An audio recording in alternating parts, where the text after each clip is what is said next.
Taman yang berisikan berbagai tanaman herbal ini dibangun di atas lahan seluas 600 meter yang berlokasi di Kampung Tugu RT 01 RW 05, Desa Pasir Halang, Kecamatan Sukaraja, Kabupaten Sukabumi.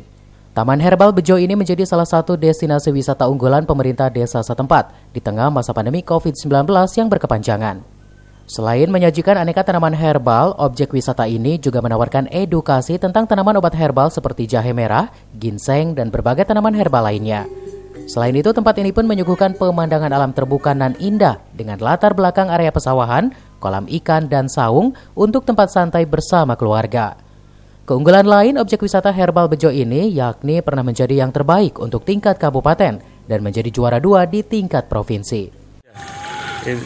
Sebetulnya ini bagian dari yang pertama dan yang paling utama tentunya lebih kepada merealisasikan visi misi kami pemerintah Desa Pasir Halang dalam rangka mewujudkan Desa Pasir Halang yang lebih baik dan maju dan sejahtera.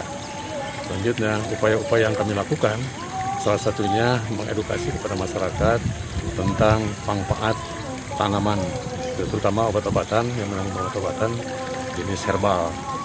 Ini salah satu bagian dari upaya kami dalam rangka mendorong mewujudkan visi misi tersebut.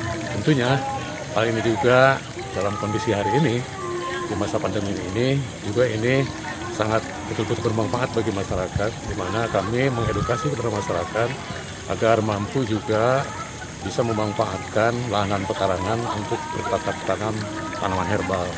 Taman Herbal Bejo Desa Pasir Halang ini dibangun sebagai wujud pemerintah desa yang lebih baik, maju, dan sejahtera dengan menerapkan metode edukasi kepada para pengunjungnya.